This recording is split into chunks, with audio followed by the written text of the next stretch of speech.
Podcast Englished every day. Mia, I need to confess something again. Two confessions in one podcast. We're really building a brand here. I posted a photo yesterday with the caption Adventure Mode on.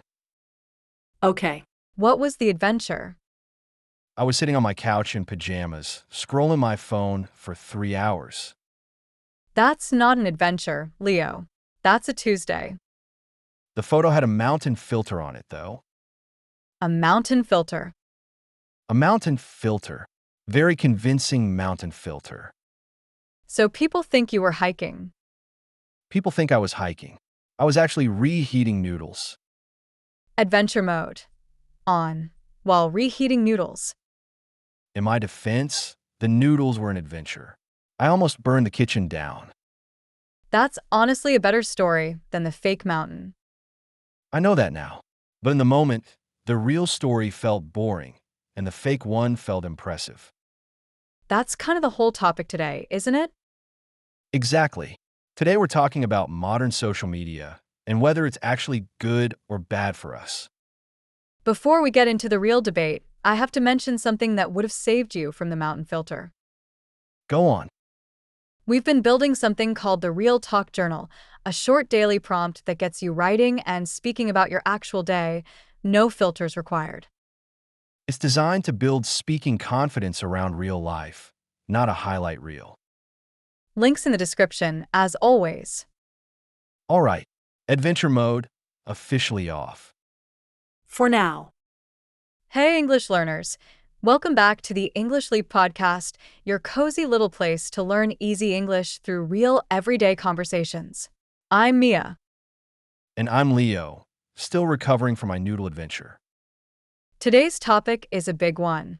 Is modern social media good for us or bad for us? Spoiler, it's a little of both, and I'm going to unpack why. Later in Say It Better, we'll fix some sentences learners use when talking about their online habits. And in Word Tour, we'll slow down some useful B2 to C1 words for discussing technology and mental health. Let's get into it. So Mia, let's start simple.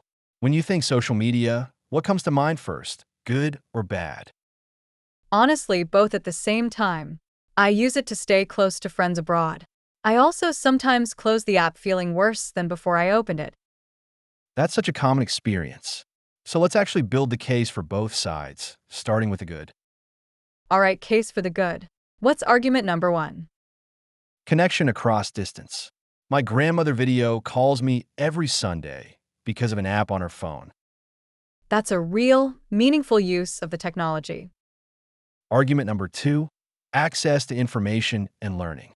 You can learn a language, a skill, or an entire new hobby from free videos. This podcast is technically proof of that. Fair point. Argument three, community for people who feel isolated. Someone with a rare interest or a rare experience can finally find others like them. Okay, strong case. Now, let's build the case for the bad. Go ahead, you build this one. Argument 1, comparison. You don't compare your life to your neighbor's real life anymore. You compare it to everyone's highlight reel all at once. Like my mountain filter. Exactly like your mountain filter. Argument 2, it's designed to be hard to put down. These apps are built by teams whose job is literally to keep you scrolling. So it's not really a willpower problem. Not entirely, no. It's partly a design problem. Argument 3, misinformation spreads fast and confidently before anyone can fact-check it. So now we have two solid cases. Which one wins? I don't think either one wins. I think the real skill is using it on purpose instead of by accident. Say more about that. By accident is opening the app because you're bored and 40 minutes disappear. On purpose is opening it to message one specific friend, then closing it.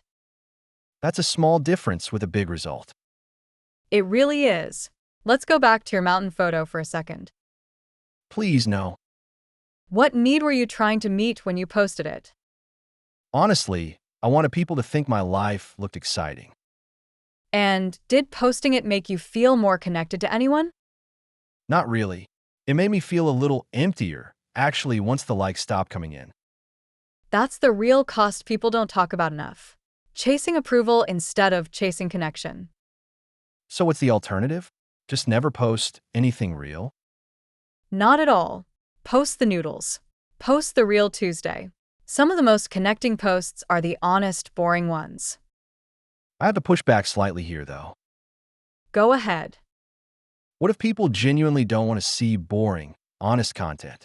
What if only the highlight reel gets attention? That's a fair worry. But attention and connection aren't the same thing. Meaning? You can get 1,000 likes and still feel alone. You can post something small and honest and have one person truly understand you. That's the version worth chasing. Exactly. Let's turn this into something people can walk away with. Rule 1. Social media itself isn't simply good or bad. The pattern of use matters more. Rule 2. Notice the difference between opening the app on purpose versus by accident. Rule 3. Chasing approval and chasing connection feel similar but lead to very different outcomes. And Rule 4. An honest post can connect you to real people more than a filtered one. Very human of you, Mia, to turn my noodle disaster into a life lesson. I contain multitudes. Let's slow down some of today's words. Now it's time for Word Tour, where we slow down strong words from today's conversation. First word, highlight reel. Highlight reel. A highlight reel means only the best, most exciting moments of someone's life, shown without the boring or difficult parts. Social media often shows other people's highlight reel, not their full, honest life. You can say, I remind myself I'm only seeing her highlight reel, not her whole life. Or, his feed is basically a highlight reel of vacations and dinners out. Just remember, a highlight reel isn't fake exactly, it's just incomplete. Second word, addictive. Addictive.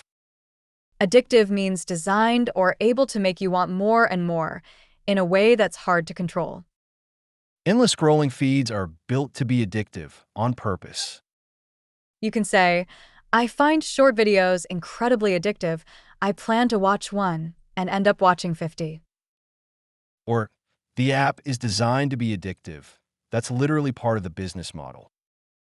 This word carries a slightly serious tone, so use it thoughtfully, not just casually. Third word, validation. Validation. Validation means feeling confirmed, approved of, or accepted, often through outside reactions like likes or comments. I was chasing validation with my mountain photo, not connection. You can say, I noticed I was checking for validation every few minutes, so I turned off notifications. Or it's healthy to want some validation. The problem starts when you need it constantly. Wanting validation is human. The word itself isn't negative. The amount matters. Fourth word, mindful. Mindful. Mindful means paying full, intentional attention to what you're doing right now on purpose. Being mindful about social media means noticing why you're opening the app before you open it. You can say, I'm trying to be more mindful about my screen time this month. Or, a mindful 5 minutes online can feel very different from an unconscious hour. Mindful isn't about quitting something, it's about choosing it consciously. Fifth word, overwhelming. Overwhelming. Overwhelming means so much, or so intense, that it becomes hard to process or handle calmly. Constant notifications and news can feel overwhelming pretty quickly.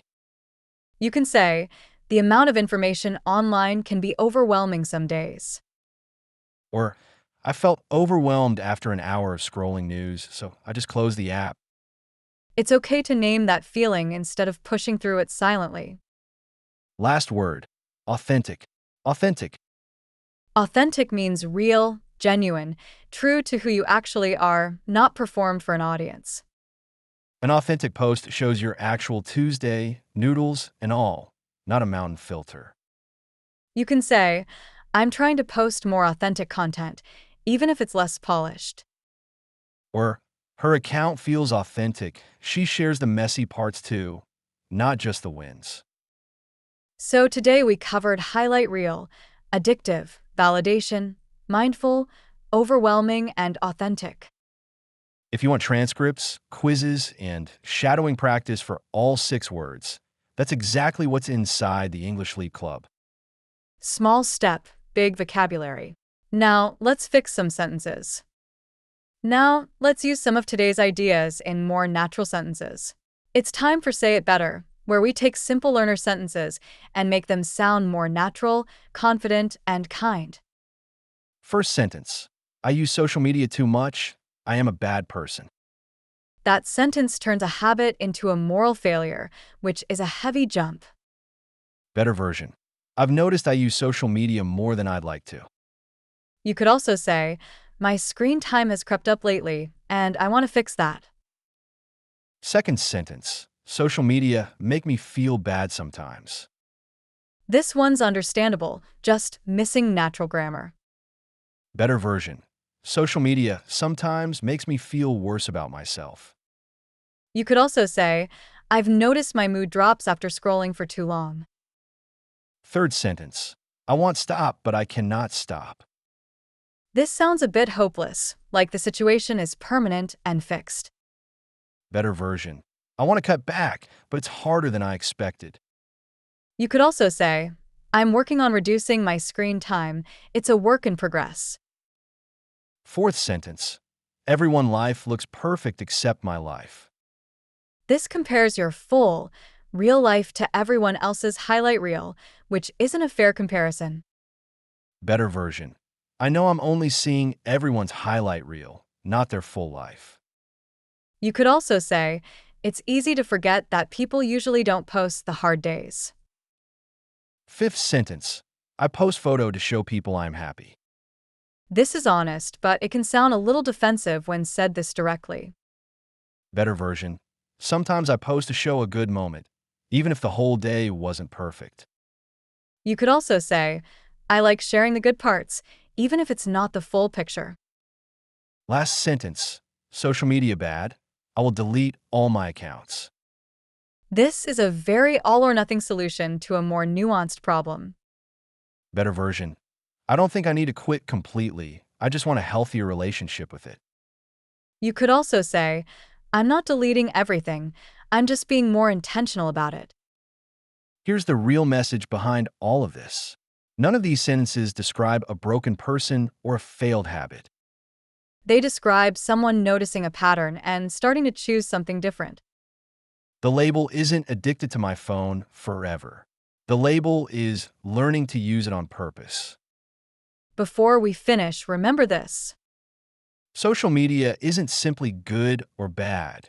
It's a tool, and tools depend on how you hold them.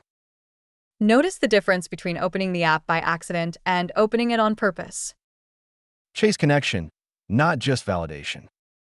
An honest post can connect you more than a filtered one ever will. Mindful, not addicted. Authentic, not a highlight reel. Choose one small thing today. Maybe it's turning off one notification or messaging one real friend instead of scrolling. No pressure to quit everything overnight. Just one small, intentional choice. And Mia, if you ever see me post another mountain filter, I'm screenshotting it and sending it straight to the group chat. fair. That's all for today. See you in the next episode. Bye for now.